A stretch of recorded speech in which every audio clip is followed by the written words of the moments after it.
Si vous voulez, hein. Dans 2 mois, le SMIC, il est à 1 400 € par mois. Si vous ne voulez pas, votez Macron.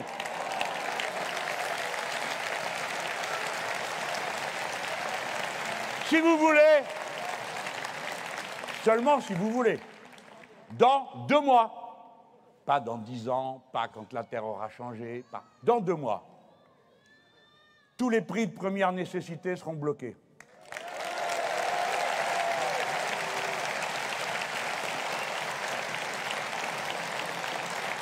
Si vous voulez, l'été prochain, ceux qui ont 59 ans et 360 jours, la retraite. Si vous voulez, hein. Si vous ne voulez pas, vous votez pour n'importe lequel des autres, ils sont tous d'accord pour que vous continuiez à aller au boulot jusqu'à au moins 62 ans. Il y a des sadiques qui veulent vous y maintenir jusqu'à 64, 65, et qui vous disent d'un air entendu, oui, ben, il y a des pays où on travaille jusqu'à 67 ans. Si vous avez envie d'aller au resto et être servi par une personne épuisée, c'est votre façon de voir la vie. Moi, je ne supporterai pas.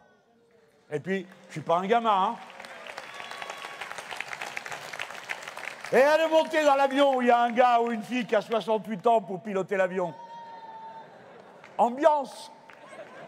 Eh bien oui, il faut réfléchir avant de causer et avant de décider des choses impraticables.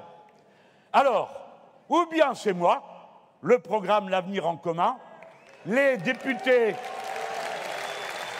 que vous connaissez, les membres du Parlement populaire que vous avez vus tout à l'heure, vous avez vu que là, il y a de quoi faire plusieurs gouvernements de gens compétents, sérieux et combattants. Ou bien sinon, vous avez une liste de joies qui vous attendent. Non mais attendez, parce qu'une fois j'ai dit, si vous élisez un seul de ces trois-là, vous allez cracher du sang et des larmes. Alors Dieu, monsieur Mélenchon, quel vocabulaire abominable. Depuis, vous savez bien que ça a été une vallée de roses. J'avais un peu exagéré. Mais si vous voulez à tout prix, alors, eh bien, vous avez monsieur Macron. Ah, mais attendez, vous criez sans savoir. La retraite à 64 ans, c'est Macron. Un nouveau tour de vis assurance chômage, c'est Macron. Ils ne savent plus où mettre les déchets nucléaires, mais ils vont vous faire entre 6 et 14 EPR. Ça ne marche pas et ça coûte cher, mais c'est pas grave. Et puis, il y a la lettre qu'il a envoyée à la Commission européenne. Je te passe la lettre, tu ne m'as pas vu. Dedans, il est marqué qu'on va revenir à l'équilibre, à 3%. C'est-à-dire que ça vous annonce la pire cure d'austérité que ce pays ait jamais vécue. Ça, c'est prévu. C'est le plan qu'il a donné à la Commission européenne. Ah, et puis attendez, c'est pas tout. Il y a bien des jeunes gens ici qui comptent aller à la fac. Ben voyons. Et puis quoi encore?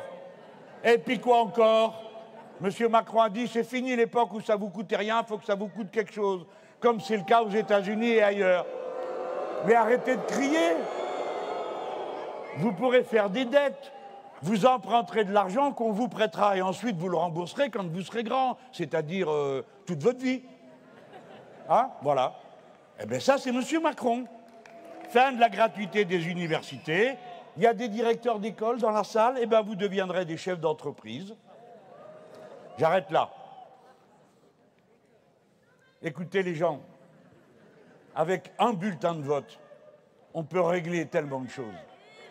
On peut lancer un tel appel au monde. Il faut que tout change.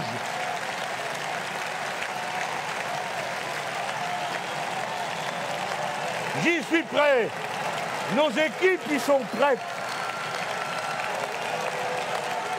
Si vous le voulez, nous irons jusqu'à ce deuxième tour.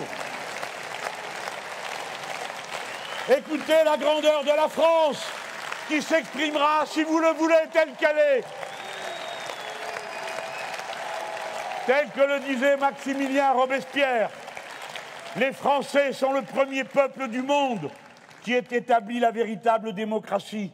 en appelant tous les êtres humains à l'égalité et à la plénitude des droits du citoyen. Et c'est là, à mon avis, la véritable raison pour laquelle tous les tyrans ligués contre la République seront vaincus. Vive la France et surtout, vive la République!